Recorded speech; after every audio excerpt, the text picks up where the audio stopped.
और इसी के साथ एपिसोड खत्म हो जाता है। एपिसोड की शुरुआत में हार्ड जिल को लंच देते हुए कहता है रास्ते में सेफ रहना। जिल साथे से कहती है अपने खाने के लिए माई जस्टी के खेत को खराब मत करना। वो कामिलिया से कहती है और तुम माई जस्टी का ख्याल रखना। वो दोनों वहां से निकल जाते हैं। रास्ते में चलते हुए जिल जेक से कहती है चलो वहां तक रेस लगाते हैं, तुम चाहो तो मुझे पीछे छोड़ सकते हो। जेक कहता है मैं तुम्हारा नाइट हूँ, मैं ऐसा नहीं कर सकता। जिल कहती है मैंने सुना है आज के लंच में डेजर्ट भी है। जेक कहता है ऐसा तो नहीं, तुम यही भूल गई हो कि हमने ड्रैगन नाइट को क्यों ज्वाइन किया था। जिल कहती है कुछ भी हो लेकिन मैं तुमसे इस ट्रेनिंग में नहीं हारूंगी। जब वो दोनों टाउन में पहुंच जाते हैं तो एक आदमी जिल को सेव देता है। जिल कहती है आपका शुक्रिया, मैं बाद में आकर आपकी सफाई में हेल्प करूंगी। वो आदमी कहता है आप तो तुम्हारा ड्रैगन इनिशिएशन है ना, अपना बेस्ट करना।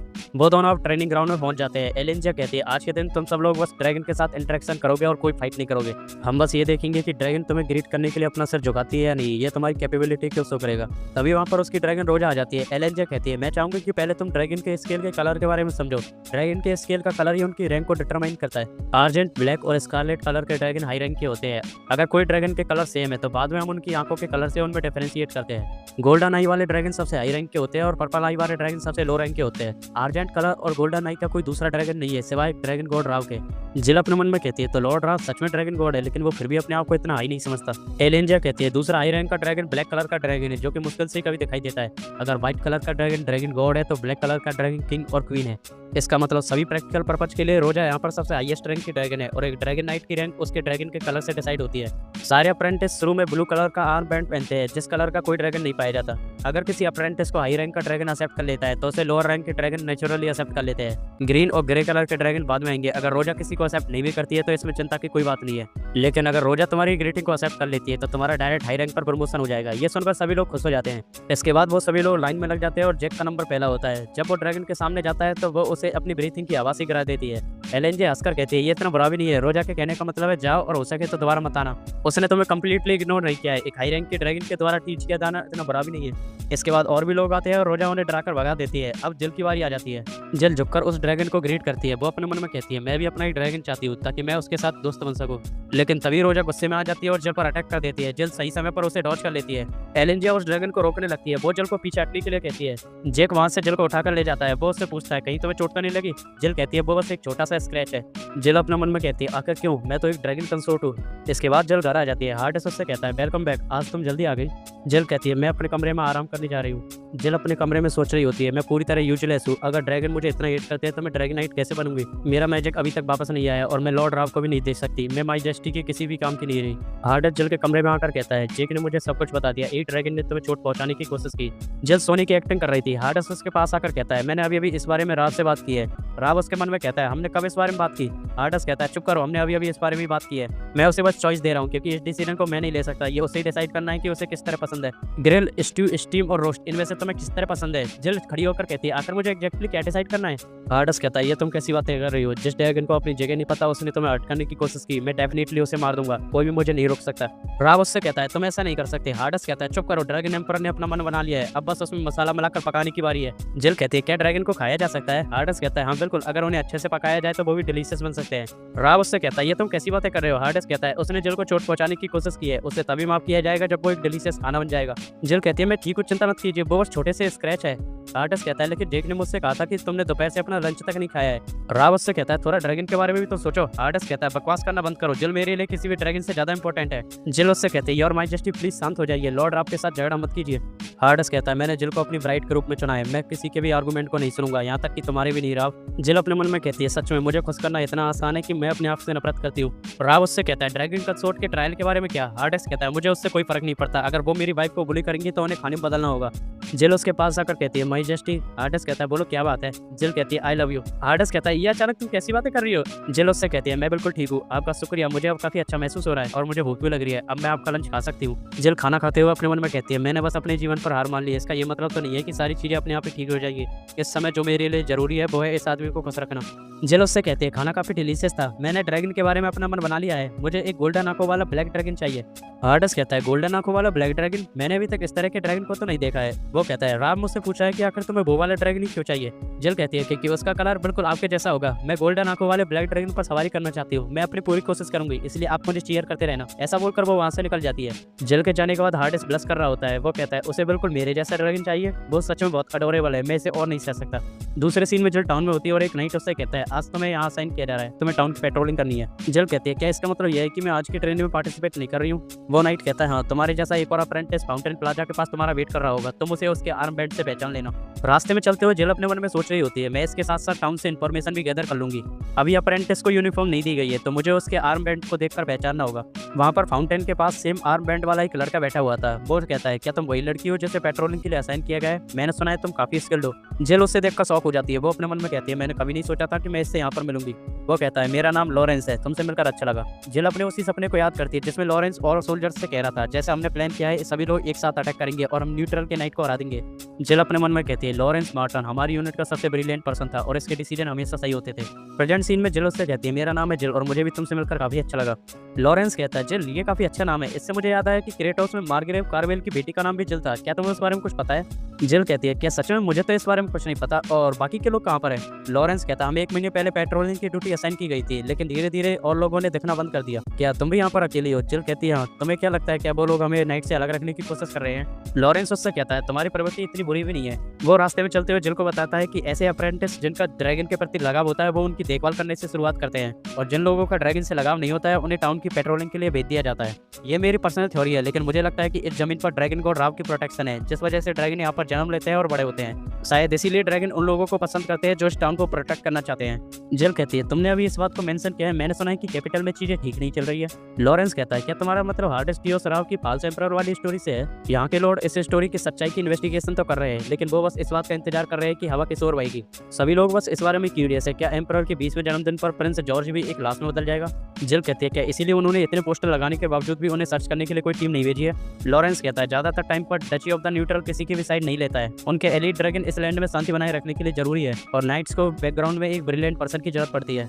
जिल कहती है शायद इसीलिए उन्होंने ड्रैगन से लगाव ना रखने वाले लोगों को तुरंत डिसमिस नहीं किया है और शायद इसी वजह से आपने मुझसे कहा कि ये एक एक्सेप्टिंग प्रोसेस है लेकिन वैसा नहीं जैसा मैं सोचती हूँ। आपने इस चीज को और लोगों को एक्सप्लेन क्यों नहीं किया? लॉरेंस कहता है ये बस मेरी एक पर्सनल थ्योरी है, इससे ज्यादा कुछ नहीं। तभी वो रुक जाता है और जिल से कहता है हे जिल मैंने कुछ रूमर्स के बारे में सुना है।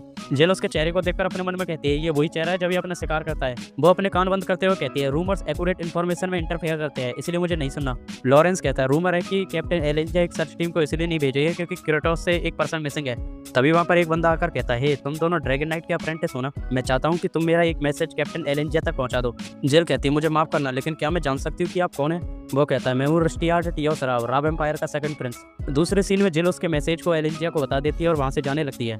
एलेंजिया जिल को रोक कर कहती है जिल क्या तुम मेरे लिए थोड़ा वेट करोगी, इसके बाद मुझे तुमसे थोड़ी सी बात करनी है और इसके अलावा ये बंदा काफी अननोइंग है।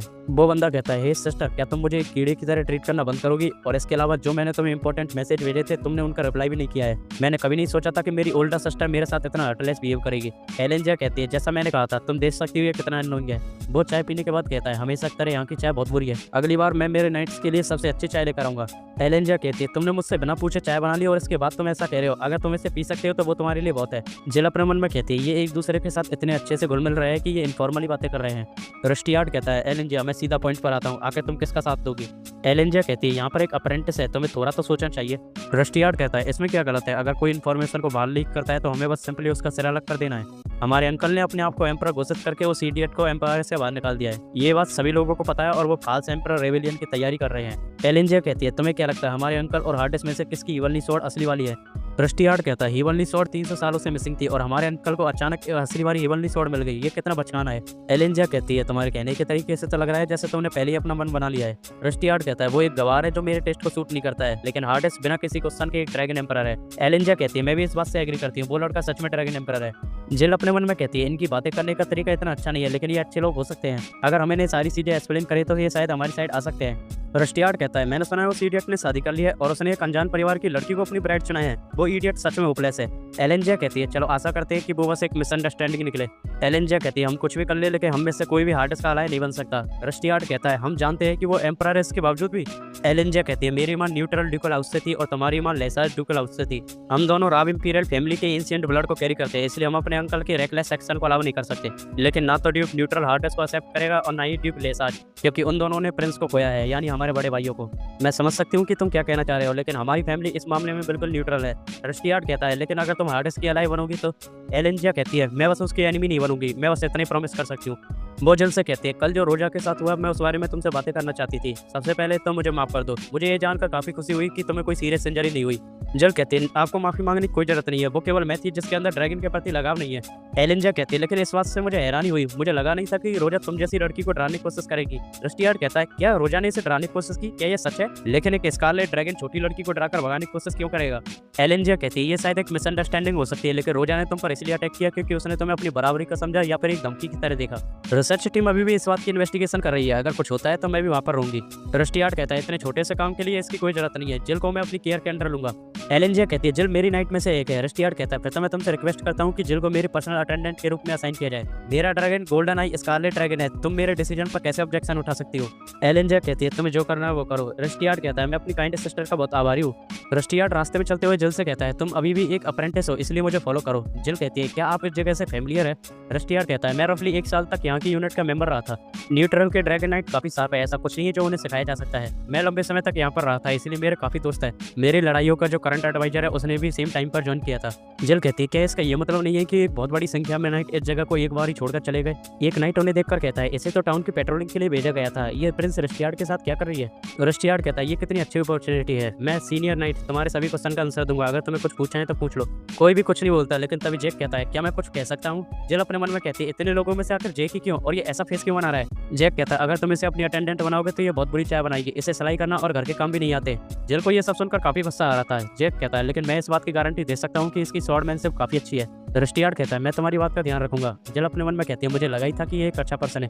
दूसरे सीन में रस्टियार्ड कहता है, तुम्हें पता तो है ना ड्रैगन को कैसे ग्रीट करते हैं? जिल कहती है, हाँ। वो उसके सामने झुक जाती है और अपने मन में सोचती है, अगर इसने भी अजीब तरीके से रिएक्ट किया तो पता नहीं मैं क्या करूंगी। नहीं, मुझे इन सब चीजों के बारे में फिलहाल नहीं सोचना चाहिए। वो ड्रैगन की तरफ देखने लगती है। ड्रैगन उसे देखता है और वहां से उड़ जाता है। जिल कहती है, उसने मुझे इग्नोर कर दिया और वो उड़ गया। रस्टियार्ड कहता है, ब्रिंडहिल्ड एक गोल्डन आई स्कारलेट ड्रैगन, उसने एक बच्चे की तरफ देखा और उड़कर भाग गया। जिल कहते हैं, ये तो मुझे डराने से भी ज्यादा बुरा है। रस्टियार्ड कहता है, इसने एक और बार बिल्कुल ऐसे ही रिएक्ट किया था जब इसने मेरे भाई हार्डेस्ट और शराब को पहली बार देखा था। जिल कहती है, मेरी क्लासेज है, मुझे जाना होगा। ऐसा बोलकर वो वहां से भागने लगती है। रस्टियार्ड कहता है, आखिर तुम कहाँ भाग रही हो और असलियत में तुम कौन हो, मुझसे क्या छुपा रही हो? दूसरे सीन में जिल घर आ जाती है। हार्डेस्ट उससे कहता है, वेलकम होम, आज तुम्हारा शायद काफी मुश्किल दिन था। और जेक कहाँ पर है? जिल कहती है, हम दोनों को अलग अलग जगह पर पोस्ट कर दिया गया है, इसलिए हम अलग अलग जगह पर काम कर रहे हैं।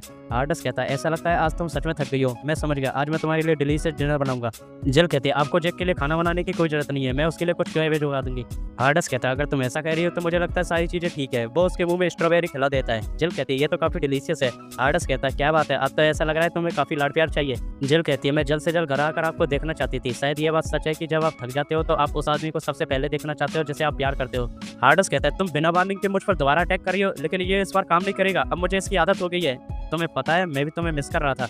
जिल कहती है, और कामिला कहाँ पर है? कामिला कहती है, मैं इधर ही बैठी हूँ, काश तुम दोनों लवी डबी होने से पहले अपने आसपास की चीजों को भी देख लो। जिल कहती है, मुझे माफ करना, मैं बस माई जस्टी को ही देख पाई थी।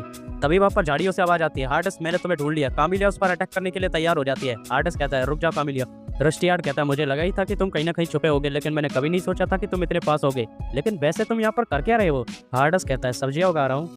रस्टियार्ड कहता है, हमारी लैंड का एम्परर एक इमरजेंसी के टाइम पर सब्जियां उगा रहा है। हार्डेस्ट कहता है, क्या तुम्हें भी कुछ चाहिए? रस्टियार्ड कहता है, इडियट, इन सब चीजों की भी कुछ लिमिट होती है। मुझे लगा था कि तुम कैपिटल को वापस लेने की तैयारी कर रहे होगे, अब चलो मेरे साथ चलो, मैं तुम्हें हमारी बहन के पास ले चलता हूँ। हार्डेस्ट कहता है, नहीं मुझे नहीं जाना। तभी वहाँ पर जेक आ जाता है। वो सिचुएशन को देखकर कहता है, आखिर यहाँ पर क्या चल रहा है? जेल कहता है, ऐसा लगता है कि ये मुझे फॉलो करते हुए यहाँ पर आ गया। कामिलिया कहती है, कहीं ऐसा तो नहीं तुम उससे जानबूझकर आ गई?